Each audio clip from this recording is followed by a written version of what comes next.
scratching. Coco, congrats on the win. Tough first set. How did it feel to get that over the line against Caroline today? Yeah, it was a tough match. She's a tough opponent. She plays big pretty much on every shot. And, yeah, I think for the most part, I had the lead. I think I should have just kept serving and putting my foot on the gas pedal. I think I transferred that into the second set. Not my best tennis, but, a lot of improvement to look at for the next matches. Good questions. In terms of, did you change tactics at all between the first and second sets in terms of how you wanted to play once you had the lead? It seemed like going to the net, getting kind of moving forward seemed to be a thing that was happening more in the second than maybe the first? Yeah, I told myself I needed to be more aggressive because she was just running me around the court, especially using her forehand. And, for the first couple of games, she was making more errors, so I was just, putting it in play. And then she started to make them and play smarter and go for bigger targets, and it started to get difficult. So I knew I needed to be on the offensive end if I wanted to win the match, and I started to play like a little aiming deeper. I was okay with missing long and then also coming in, especially when I had her on the wrong foot. Speaking of playing big, you're playing Alicia next, who has the ability to play pretty big. What's your familiarity with her in terms of, I know she's a couple years older than you, but how long have you known her? Did you play at all growing up? Have you played much in this phase of your life? Yeah, I've known her for a long time, since I was maybe 9 years old. I used to practice with her and her sister. We both lived in Delray Beach or in that area. And, yeah, I know her very well. I always root for her. Obviously not for the next match, but she has a big game, big serve, big shots, very athletic. I think she's one of the most, if not the most, one of the athletic players on tour. Like me, her, and Sloane and Iga are probably up there, and Sakari.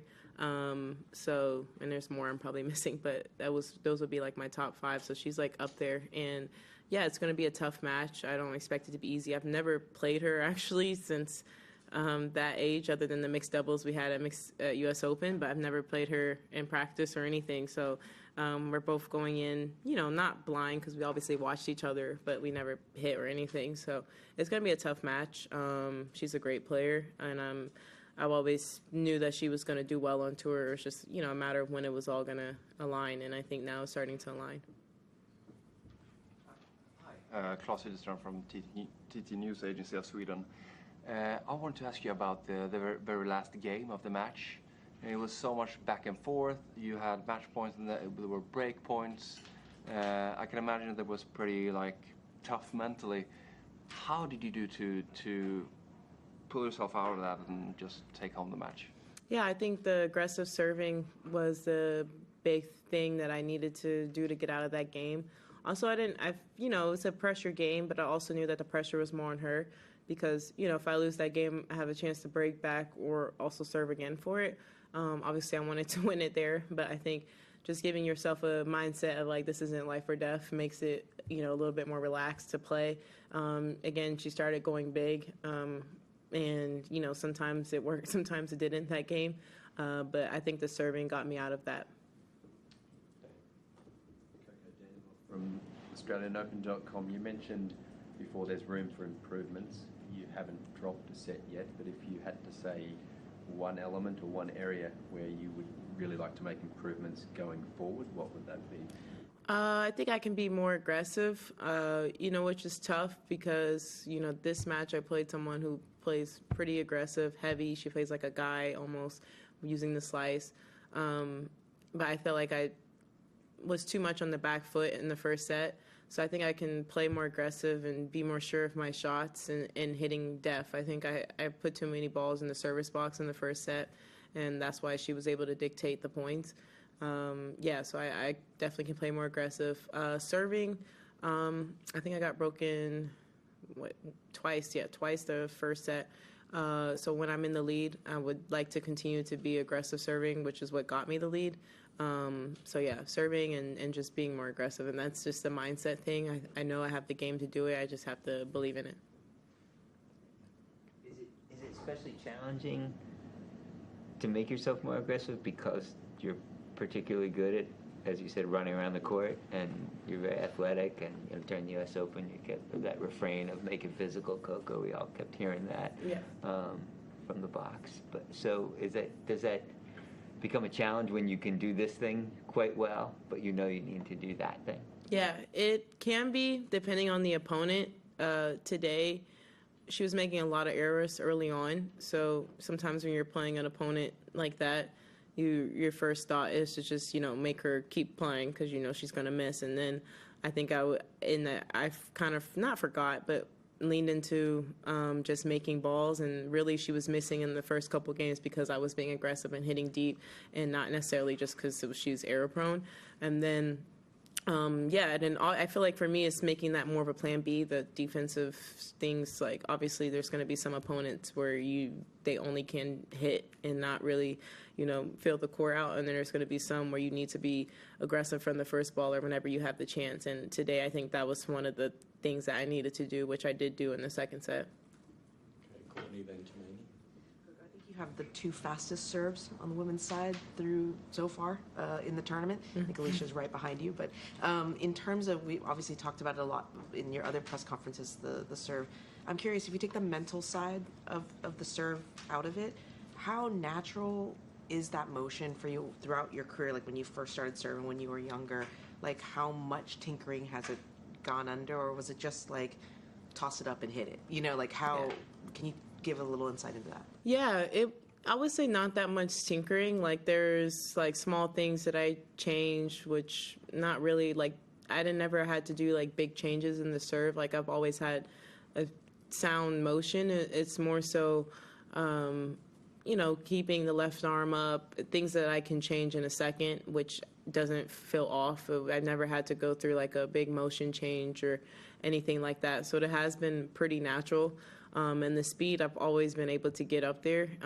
Again, it's just a serving mentality, and I think a small adjustment I made with Andy helped me be more consistent with the serve, and that got me out of that last game, hitting those big aces or big body serves or even the slider wide. I think when I'm playing like that, it's tough as an opponent because there's not really, they don't know where the serve is going to go, and sometimes I can serve it slower and sometimes it can come really fast. So I think just continuing to be variety and not so much get into one zone is when I'm serving my best. Do you remember when the first time was when you cracked a serve, whether it was when you were a kid, juniors or whatever, where you're like, wow, like that's fast?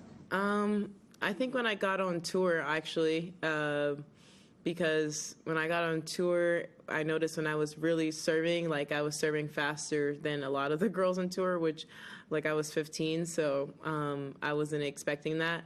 So yeah, I would say when I got on tour, and like when you're in juniors, they don't have the serve clock, but definitely I would say the first year on tour, I was getting up like high 110s and high or low 120s even at that age. And then sometimes on the changeovers they show like the serve speed leaders, and I would always be on the list. So I think when I got on tours when I really realized like how fast I can get it, and now I don't need to get it much faster. I would love to get maybe 130 just to try to get that, but 128, 130, I don't think it would make much of a difference, but as long as I can keep hitting my spots. Opposite question, but you're playing two big servers back to back. I'm curious about your return, just how that shot has developed over the years and how much time you spend on it. Because I was like, last year I was talking to a lot of male players about the return, and some of them, like Francis, even said they barely practice it. So I'm curious. Wow. I actually practice a lot on it, and one of the reasons why is because when I used to see Serena practice, or she would spend like hours or like a whole practice almost on her returns, and which is why she's like such an incredible returner. And playing today with a big server, and then obviously the next round I'm going to play a big server. I think just putting the return in makes such a big difference, whether it's a great return or not. Obviously you want to rip them, but today I knew going into the match I wasn't probably going to get that many rips at it, just because her first and second serve is really good and it bounces really high, and I started the match serving back.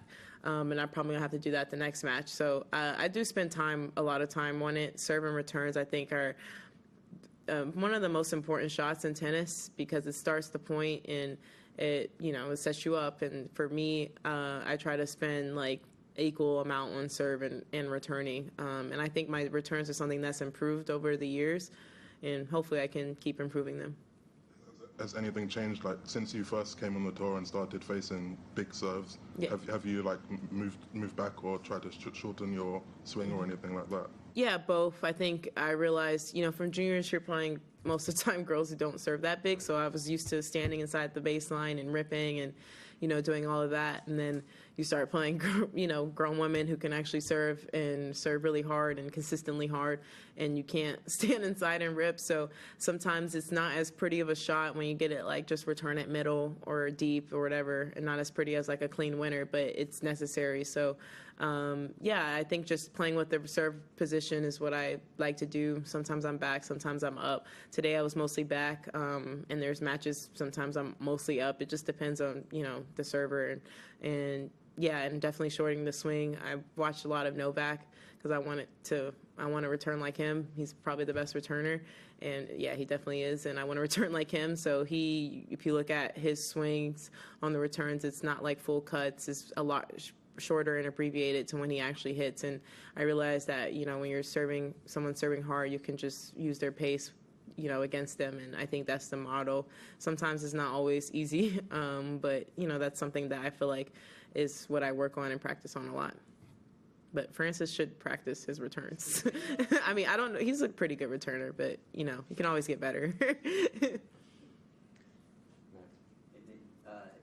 Can you compare not playing at a home slam? I mean, is it a completely different experience here? I imagine it's a little more chill for you.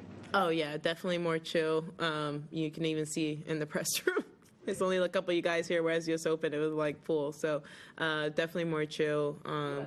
Being played. Yeah, I mean, look, I love talking to you guys. I see you pretty much every slam, which is great. You guys always ask good questions. So it's definitely more chill, and I like it. The crowd support is different for sure.